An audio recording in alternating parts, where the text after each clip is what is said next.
Okay everyone, welcome back to another video on the channel. Today we're on GT Sport and we're finally getting to test out the wet weather on Gran Turismo Sport. So this is the heavy wet variation. Now there are multiple variations of the conditions that actually have a physics difference. So this is the toughest version that you're going to get to drive. We've got a lobby set up here. This was an open lobby in Group 3 at the Red Bull Ring. We're in the Porsche, which I have to tell you seems to be the OP car for these conditions. Giorgio was in the Z4, I think. Jomas was in the Jaguar. Now these are the extremely tricky conditions. This was my fastest lap in the qualifying session.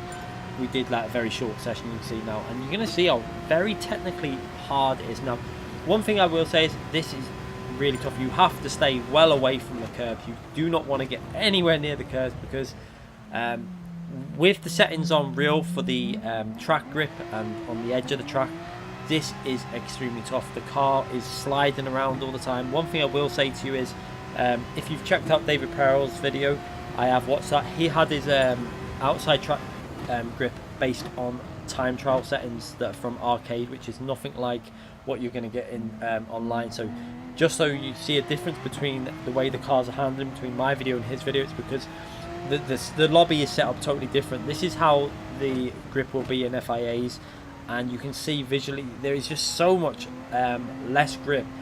Go through these corners, watch the rear. You have to be gentle on the throttle. The Porsche, I have to say, is a lot easier than some of the other cars to drive. You can see through here was particularly a struggle getting on the power out of this right hand corner. Look at the rear wanting to snap, and then on the power it's starting to dance on the exit.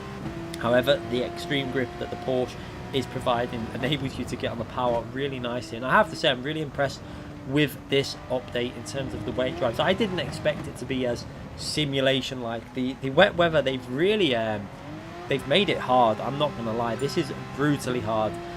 In the first wet weather race we did with these settings, I think the majority of the grid quit, and it makes me laugh because the amount of people that have been, you know, they want wet weather, we want wet weather, and then the majority of people just quit because they do not like how tough it is. But this is how wet weather should be: a real challenge, challenging to drive, hard to drive. We don't run traction control because, again, I think traction control is just going to slow you down. I had traction control off. Maybe putting it on level a weak set might help, I'm not too sure, but I brutally honest, I found with the Porsche you didn't need it. It was better to just drive it how we're doing here now. So starting from pole position, and we've got Giorgio behind us and Jomas behind that, I think, in P3 in the Jaguar. So three different cars, but what you'll see is the traction difference. Look straight away out of turn one, the difference between the Z4. Look at the Delta 6 temps, and then watch as we got on the traction zone. The Porsche seems to have some sort of abnormal ability with traction, and this really does highlight why the Porsche is so good on tyre wear, because look at that, 3 temps gained out of traction over the Z4, and the Z4 is quite a good car on traction, to be fair. Really shows you just why this car is so good on tyre wear. As we get into the braking zone, and Giorgio actually brakes really late here now, and actually looks like he's going to hit me. It looks like he missed, but I think the hitbox on the game was slightly out, because I did check on the replay. He didn't hit me.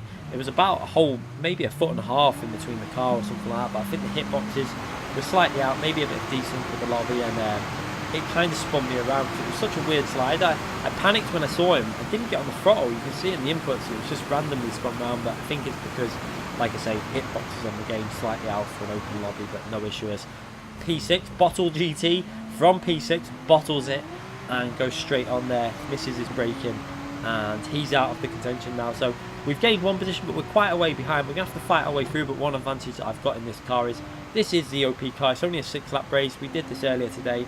I did let people know that I was doing some open lobbies. I didn't tell people I was going to use it for a video because I felt like some people might drive a bit differently. I wanted everyone to just drive how they would, you know, without knowing, and it seemed to be going quite well so far, apart from that turn 3 incident with Giorgio. But again, it wasn't Giorgio's fault. It was just he obviously not 100% used to braking, and the game desynced a bit as we go through these final corners, and you can feel the grip dip in one corner. Again, you have to be so careful in these heavy wet settings on the curbs. Look at that on the power, and it just nearly stepped up, but luckily managed to save it.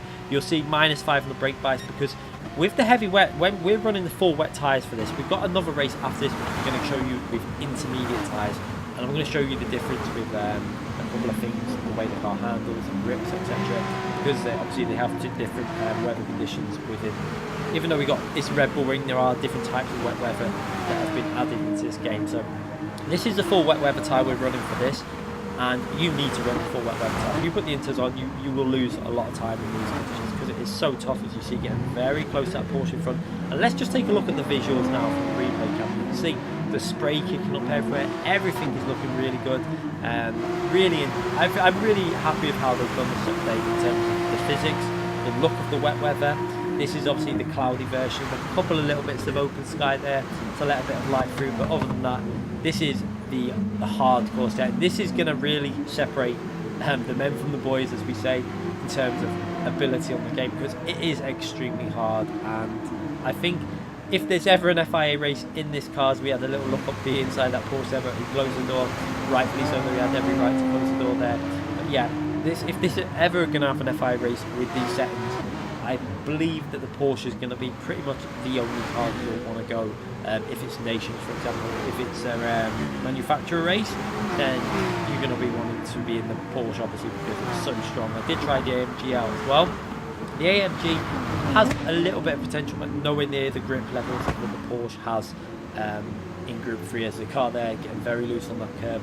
But I have to say, I'm really excited for more tracks to get this wet weather, because it really does open up different type of driving, and you do kind of have to take different lines. I did notice I had another race with Velostorm. I was staying very close until the end, until I basically destroyed my tyres, because we did quite a long race. That's a race that pretty much the majority of the field decided to quit because they just didn't want to race properly in the conditions. But I noticed with Velostorm, he was taking a very wide line, squaring the car. Then what it was providing was less wheel spin on the entry and exit of corners. So for example, this corner, he was going very deep into it and squaring the car off like I'm doing here now, and then squaring the car off and then gently feeding the throttle through. I kind of learnt that from watching him, and yeah, it definitely does. It seems to help with the tyre wear. And what I will say about tyre wear is, on this full wet weather, it does seem to wear the rears out quite aggressively. So if your car is bad on rear tyre wear, I would say you're going to probably be getting a lot of rear tyre wear in these conditions. So RIP to Audi, probably, I would say, and any like Ferrari, the Group 3 Ferrari. I think them cars are going to really struggle with the tyre wear on the rear tyres in these conditions. Intermediate conditions doesn't seem as bad, but the full wets really does destroy the rears, obviously because you're spinning out the corners quite aggressive. So it's going to be a lot of rear tyre management involved with these races, in terms of being cautious on the throttle. As you see there, up to 4th place in this race, we've got Jomas holding off that Citroen, trying to fight him off with a power advantage, but the Jaguar, is just so hard to get the power down on. It's got so much torque, so much power. It really is an effort to get any sort of traction out of that car, but this is what we want. This is obviously the hardest version that you're going to get to drive in the wet, and this is really tough. The Porsche is still very hard to drive, however, it's definitely easier than the other cars. I'm going to say that now, because like the qualifying lap I did was a second faster than Giorgio. That was not based on skill, that was not based on much of a better lap. I would say some of it was possibly a better lap, but I would say 6-7 tenths of it was purely down to the car. 100% the Porsche is overpowered in these conditions, I would say. As we get the slipstream on the Citroen in front, you can see I'm going to have a little look down the right hand side. Am I going to be able to brake late? Now this is the issue though. You can't brake late. You've got to be early on the brake, so you can't just brake late. As you see, Nick there in that Citroen braked a little bit late, and he just had to back out the corner, because you brake an inch late in these conditions and you run the risk of going straight on us. Now we're going to be having a look at Jomas, and this is going to show you the difference between traction between the Porsche and the Jaguar. There is such a huge difference in the way these cars drive. As you see, I braked a little bit late there. Slipstream caught me out, and you could see I had to square the car off. Didn't panic too much, just got it squared off, and then on the throttle. And this corner, just look how tough it is to drive. This could be quite funny. I think when we get to a daily race, if they ever have a daily race in these conditions, which I hope they do, because it will be entertaining to say the least, watching people just falling off the track. It's going to be a battle of keeping it consistent, looking after your tyres, not pushing too aggressively. I find that braking early, getting the car into the corner, giving yourself like straightening the car up as much as possible really helps. As you see, Jomas almost losing it there on the traction zone coming out of that corner, the Jag going sideways. Yeah, it's going to be all about delicate inputs, and that's what I really like. The intermediate conditions is very much different. We're going to have a look at that after. you can be a lot more aggressive in the intermediate conditions. So I do like the difference between them both. A lot more grip on the intermediate conditions. You can see the lap times basically 15 seconds slower than what you would do with racing hard tires on. So insanely amount, the difference in grip is quite insane as we go through this turn 1. And again, watch the traction differences. Jonas puts the power down. Just look at that. The Porsche literally just sticks, the rear just plants itself down, and you can get on the power. Only the Jaguar's power is going to save it into turn 1 now, and so technically turn 3 as we go into the braking zone. But just watch this, as this is really going to show you about the wide line and how it can work out here as we take that nice wide line on the power. And just look at this, just goes past that Jaguar like it's not even moving, purely based on traction, nothing to do with skill. I don't think it was a nice move, but again, it's mainly because that Porsche is so strong around that this track in these conditions. Maybe it won't be so strong on other tracks, although I'm convinced that the Porsche, if it's not altered, will be the only car used in terms of FIA top split races in wet conditions as we go sideways there. Joan was also going sideways, as now we've just got to try and catch up on Giorgio, which I think I overdrove these last few laps trying to catch up with him, because I had to really push, but it wasn't really much of a chance to catch that amount of a gap to a driver of Giorgio's quality as we go through these really tricky corners again. Just look how the rear is really starting to dance. And what you can see also, if you take a look at the tyre graph, you can see how that rear tyre wear is starting to take effect quite aggressively. We've only done, what, 5 laps in this race so far, so you can see how the physics are really sliding them rear tyres. When you get them on the power, it's really spinning them up, and you've got to do a lot of short shifting. Yeah, I think this has been a really good update, I think, in terms of how it drives. I'm really impressed with it. I didn't expect it, if I'm brutally honest, I didn't expect it to be as tough as this to drive in these conditions, and I think a lot of other people were quite surprised at how slippery and difficult it was. Intermediates is a lot easier, I have to say that. The intermediate conditions 100% a lot easier, but these 4 wet conditions, really you have to think about your racing line, your braking early. A corner that was catching me out was not this right-hand corner necessarily, although this can be tricky, but squaring the car off there really helps. But this next corner up here, in these conditions, you had to brake way before the 100, like not way before, I'd say slightly before the 150, but if you were slightly late, the car just didn't want to slow down because you're on a downhill part of the track and the grip is low. Watch how we go into this corner now.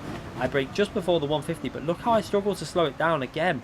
Not able to slow it down and struggling to get it stopped, and again making the same mistake there as I did earlier. That is a corner that was catching me out quite a lot. You've got to brake nice and early for it, hold it to the inside on the apex, and just slowly feed the power coming out of the corner. But you can see we actually gained a little bit on Giorgio, even though I've made these mistakes and been trying to overdrive the car. In general, overdriving the car will not work in these conditions. You have to be very gentle with your inputs. Steering inputs have to be really gentle, throttle inputs have to be gentle, and braking has to be nice and early, and then gradually trail brake into the apex of the corner. I haven't tried out other groups of cars. We're going to do that live on stream. I think I'm going to not worry about doing FIA practice tonight. I'm just going to do a bit of time trial practice for FIA tomorrow and just go into the races rusty, because I really want to try out this wet weather in different classes of cars and have a bit of fun on the game tonight. So that's what we're going to be doing for the open lobbies later on. As you can see, we go over the line in P2. Fairly solid race, obviously, after making that mistake at the start, managing to fight back to P2, and really impressed with the full heavy wet physics on display there. As now we go through to the intermediate settings, you can see the windscreen wipers are on, much brighter at this time on the time of day settings. You can see it's not as heavy, the rain. The track looks half dry, half wet. You'll see it when we go through, you can see on the replay camera, some of the track's wet, some of it's dry. The overall grip is a lot better. I've got the intermediate tyres on this time. I wanted to give you a bit of a different, I wanted to give you the same car driven in both settings, just to show you the difference between intermediates and the full wets. You can see on track now, you have parts of the track that are dry, some of the sky is clear, some rain clouds in the sky. It's still raining, but nowhere near as bad as it was before, and you're going to see a massive difference in terms of traction and grip. You can see I can actually try and warm the front tyres up slightly. You can't do that in heavy wet conditions, because you will end up in the barrier facing the wrong way as we go through turn 1, and much more confidence to be able to put the power down. Now, one thing I'm not 100% sure on is which tyre is better in these conditions, because the wet tyres seem to provide quite good grip as well. but I felt the front end was better with this Porsche with the intermediates, and that's why I decided to use the intermediates. Probably a little bit faster as well, I would say. It just felt like you were getting more grip. Maybe the wets also wear out a bit too fast. That's one thing I haven't checked in terms of tyre wear, which we can check later on or over the next few weeks as we do more in-depth analysis on this wet weather. But the intermediates, again, I feel like they've really got this correct in terms of the way the car feels. You've got more grip. You can still feel the car a little bit loose as Jomas, again, they're struggling. And the difference between the different cars is not as great in the intermediate conditions.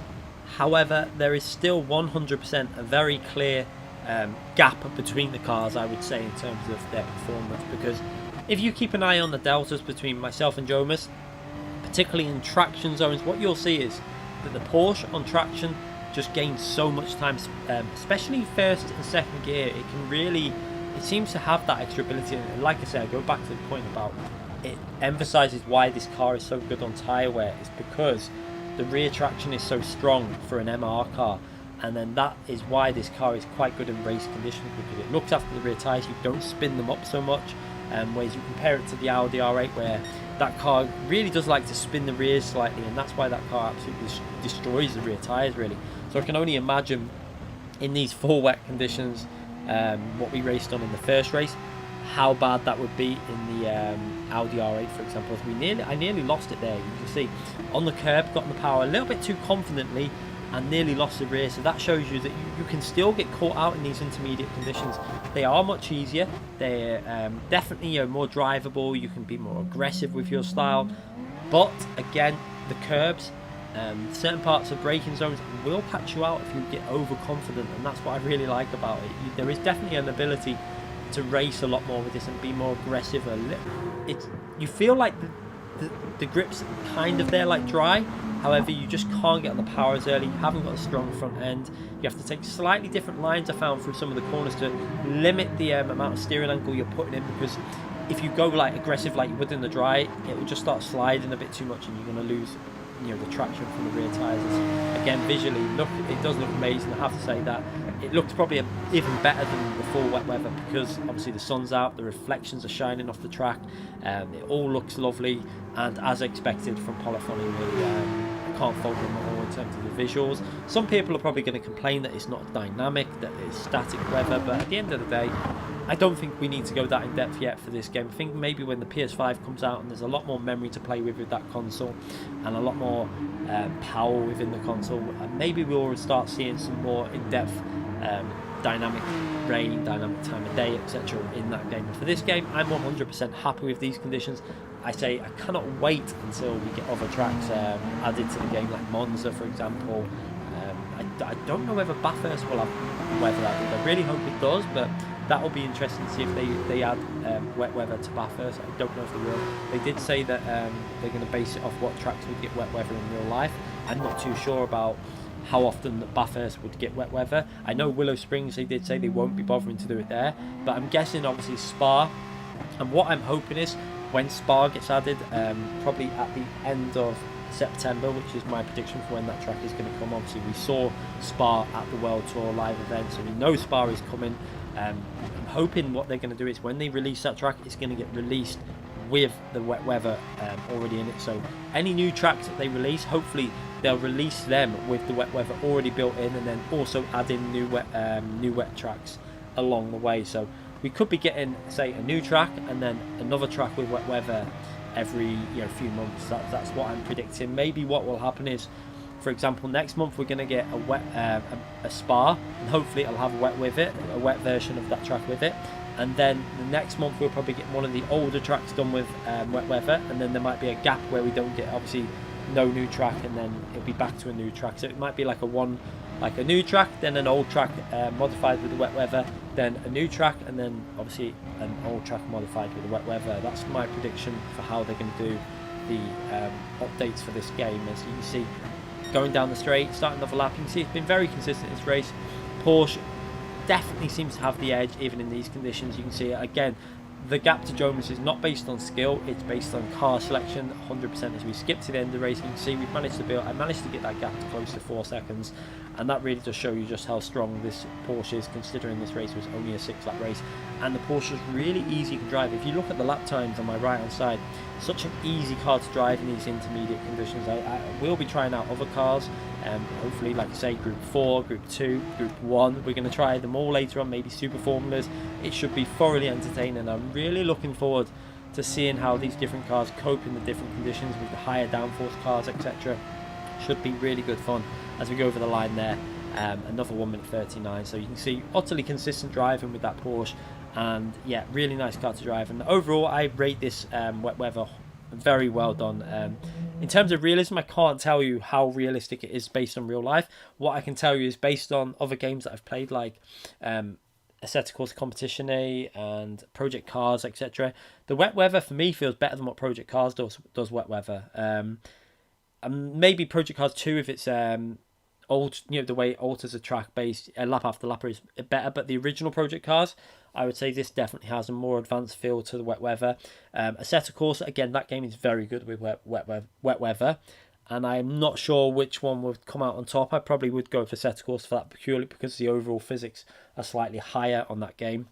But I would say that they've done an amazing job with the wet weather and the physics involved with it. The tyres feel really well set up for these wet weather conditions, and it really does bring it back to me why they've changed the physics of the game a couple of months ago in terms of creating that understeer, because it seems like that was done because of the wet weather. So maybe they might start altering the dry weather conditions slightly, slightly alter the physics on the tyre model based on the conditions that you're driving in. That could be something they could look at doing to try and bring back a slightly stronger front end to some of the race cars in the dry conditions. But overall, thoroughly happy with this update. It's definitely one of the best updates we've had. It might not have a massive amount of content.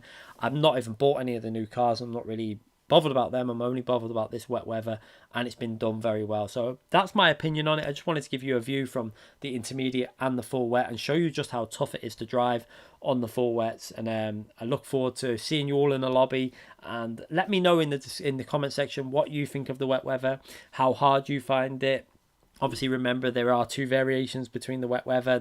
There's not just one variation. There's 2 very different driving variations to how you got to drive them. So let me know in the comment section, and I'll see you all very soon for another video. Thanks again for watching, everyone.